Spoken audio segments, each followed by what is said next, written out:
आपने ऊर्जा संरक्षण के बारे में तो सुना होगा कि ऊर्जा या एनर्जी को ना तो हम उत्पादित कर सकते हैं और ना ही हम उसे नष्ट कर सकते हैं, बस उसे हम एक रूप से दूसरे रूप में परिवर्तित कर सकते हैं। बिल्कुल इसी तरह से आवेश के संरक्षण का नियम होता है कि ना तो हम आवेश को उत्पादित कर सकते हैं और ना ही उसको नष्ट कर सकते हैं, बस हम आवेश को एक रूप से दूसरे रूप में बदल सकते हैं।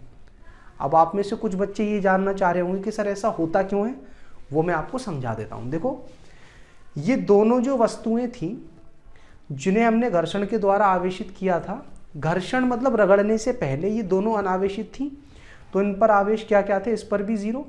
मैं नेट आवेश की बात कर रहा हूँ, इस पर भी कितना, जीरो। तो दोनों का अगर मैं जोड़ूंगा तो कितना आ रहा था, शुरुआत में जीरो।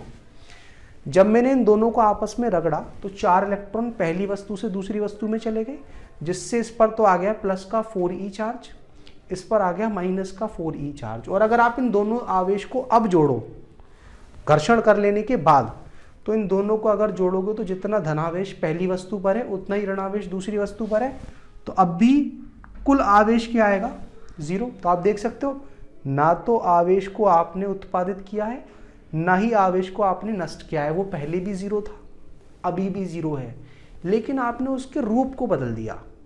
पहले जीरो होने के लिए इन दोनों को जीरो जीरो होना पड़ रहा था, अब जीरो होने के लिए पहली वस्तु पर जितना धनावेश है उतना ही दूसरी वस्तु पर ऋणावेश है। समझ में आ गया आपको कि ये जो ब्रह्मांड है इसका जो कुल आवेश है वो हमेशा ही संरक्षित रहता है।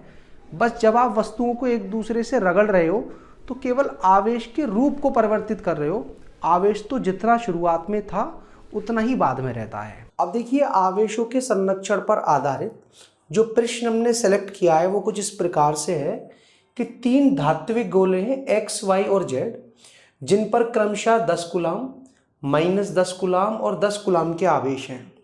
अब जब x, y और z को संपर्क में लाया जाता है तो उसके बाद x और y पर 3 कूलाम के आवेश आ जाते हैं, तो गोले z पर आवेश का मान क्या होगा वो हमें पता करना है।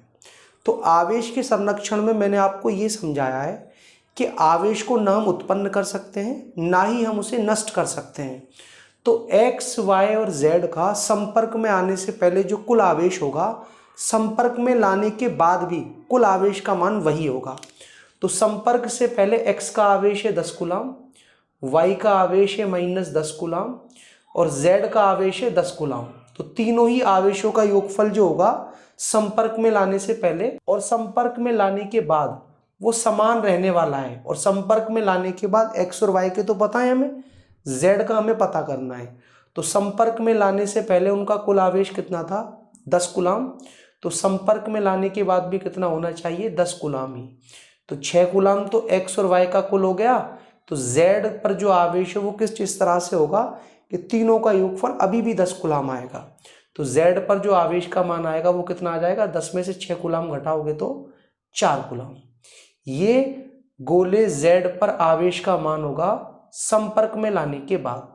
और इस प्रक्रिया को हम कहते क्या है, आवेश के संरक्षण का सिद्धांत। और अगर आपको आवेश के संरक्षण का जो सिद्धांत है वो क्लियर हो चुका है तो चलिए मैं आपको आवेशों का तीसरा मूल गुण समझाता हूं, जिसे हम कहते हैं आवेश का क्वांटीकरण।